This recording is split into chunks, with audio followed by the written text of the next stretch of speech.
Chapter 5.2, we're dealing with quantum theory and the atom. Let's talk about Bohr's model of the atom. We know this model is not totally accurate anymore. However, it's the easiest way to describe an atom and show where the electrons are, because this is just a simple drawing of a nucleus and then the shells or orbits that are found.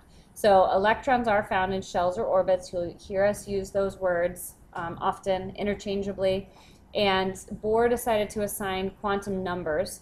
They're represented by a lowercase n to each orbit. So you start with n equals 1. It's the one closest to the nucleus. Then it goes out n equals 2, n equals 3. How many can we have? 7. 7 orbits. So you could have something that equals n equals 7, but it gets really complicated, so you probably won't see any drawn like that. No, we would be really mean if we made you draw that one.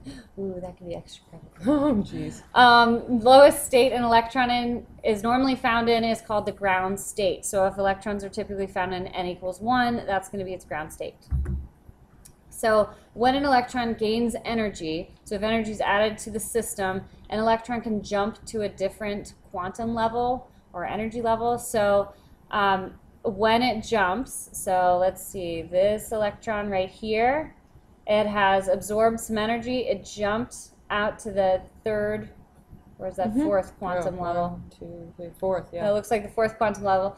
Okay, now it's in an excited state while it's out here in the fourth energy level. So when an electron goes back to its ground state, it's going to release energy. So this little wavy line, I don't know where my mouse is. There's the wavy line. That's the energy being released. So as it goes back from the fourth to the third, it releases energy. Okay.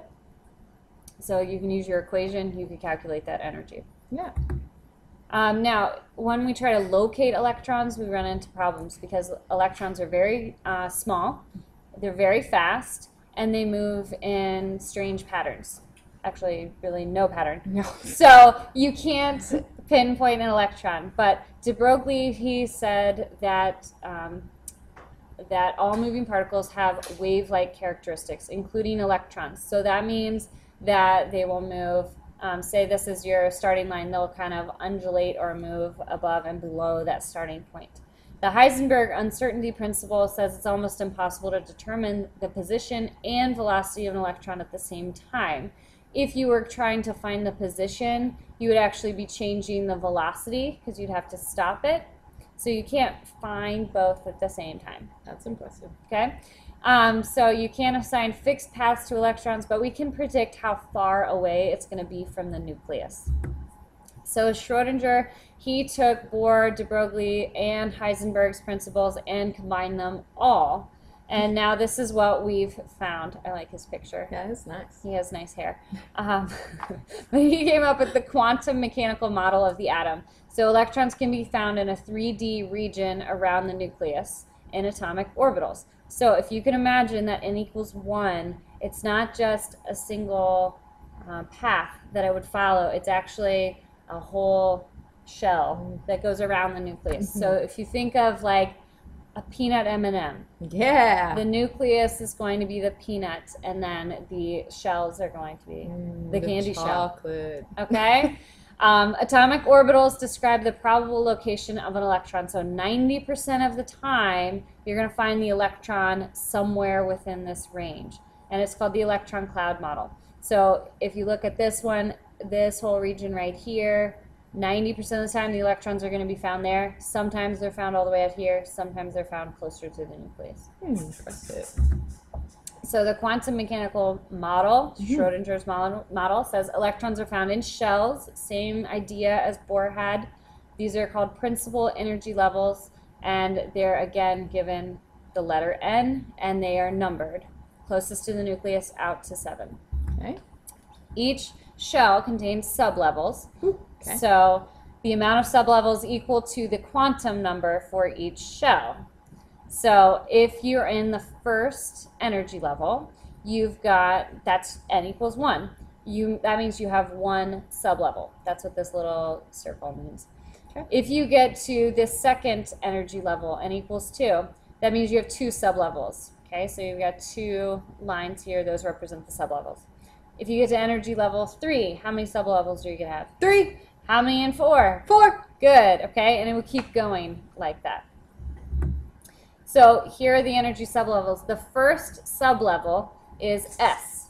So it gets a name, Yes. but its name is a letter. Yes. All right then. So sublevels are letters. Okay. Memorize these. S, P, D, and F. All right. Okay? Just because the first sublevel is S and it's found in the first energy level doesn't mean that's the only place it's found. Oh, okay. Every energy level is going to have an S sublevel because that's the first one. All right, so they build. Yes. Okay. So first energy level up here, we've got S. Second sublevel, we're going to have, remember, 2 sublevels, or second energy level, sorry. Okay. We're going to Second have energy level. 2 sublevels. So we're Okay. going to have an S and a P. Okay. That's represented here, S and a P. Excellent. Third energy level here has 3 sublevels, 3S, 3P, 3D. Woo! Okay, you can see them all right here. SPD. Fourth energy level has 4S, 4P, 4D, 4F. Nice. Okay, so memorize S, P, D, and F. They go in that order, and when you get to the higher numbers like 4, 5, 6, you're going to have all 4.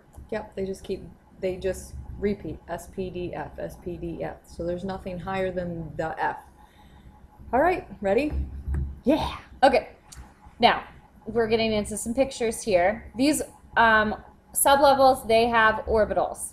So now we've got energy levels, we've got sublevels, and now we have orbitals. Orbitals. So the number of orbitals will always be odd numbers. Okay. These might be good to memorize too. Okay. Okay? These orbitals relate to how each of these, where the electrons are, and how it can be rotated about an axis. So if you're thinking about a 3D axis here, you're going to rotate it horizontally, vertically, and then diagonally Nice. too. So S, the orbital, use only one orbital because the sublevel S is a circle. Okay. P is kind of a dumbbell shape, All right. okay, and it can be rotated 3 times, so there are 3 orbitals. D gets a little bit tricky. It can be rotated 5 different ways. That's what these pictures are showing. F is really tricky, and it can have up to 7 different orbitals. So different arrangements of how it's located in space. Yes. But are we going to make them know these pictures? No. Okay. We'll show you them with balloons. No, we will not make balloon animals, but we will try make and show orbitals. you some balloons on how you can see it in a 3D pattern. So know they exist. You're not responsible for memorizing those at all. When you get into college, the ones that you do work with more would be the S and the P, sometimes the D. Just remember, you know, if you want to remember, the S is a circle and the P is a dumbbell. Yep. Okay. Okay, so to recap, the energy levels. So you've got 1 through 7, and they're represented by N. The sublevels are S, P, D, and F. Okay. The orbitals for each of the sublevels, S has 1, P has 3, D has 5, F has 7. All right. All of these are telling you where electrons are located in an atom. Okay, so we can't pinpoint the exact location, but we could say that an electron is located in the second energy level, Okay. sublevel P, Okay. and it's in one of the P orbitals. We can All right. say the first or second one. Well, let's show them how to do that. Okay. We're going to add in our section 5.3. We're going to move into electron configuration, which is actually the mapping on those sublevels of where the electrons are going to go, sublevel and the orbital. Okay, so electron configuration, I realize a lot of times we throw this term out there and students don't understand what it means. It's just the arrangement of electrons in an atom. So atoms want to be stable. The electrons tend to stay where they can give the atom its lowest energy possible. They want to separate, they want to fill those orbitals before they go to the next one. All right. Okay, so the Aufbau principle.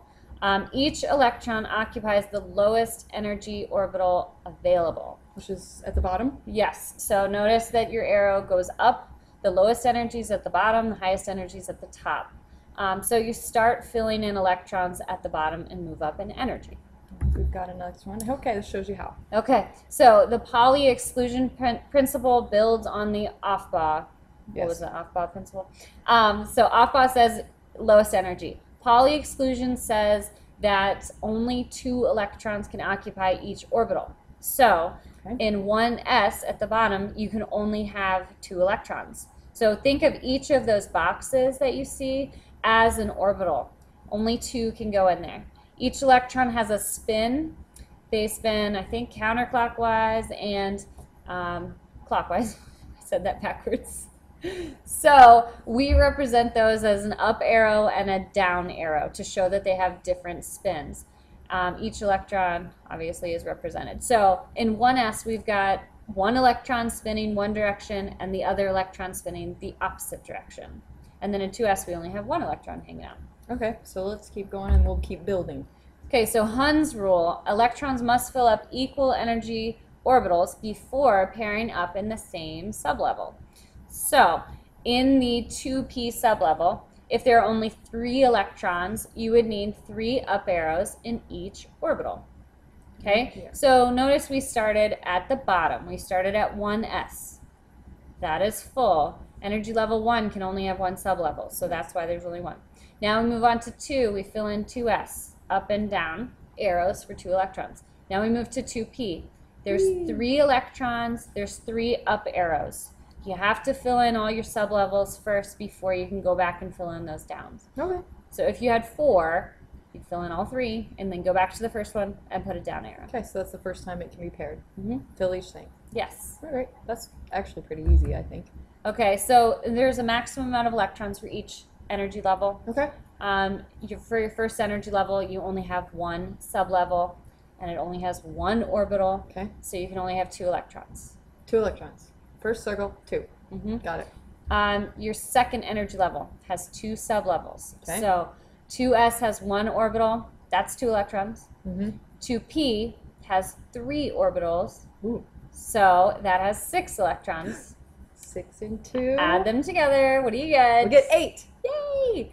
And a lot of times you'll hear 8 is the magic number for the octet rule.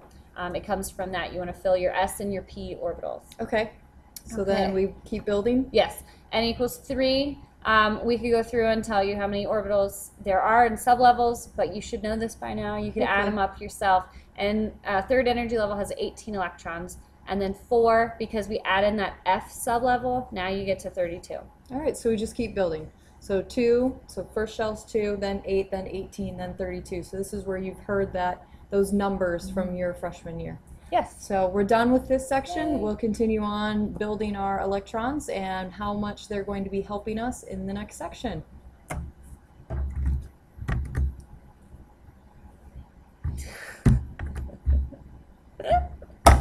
Where is it? If it didn't record. You were sounding so good.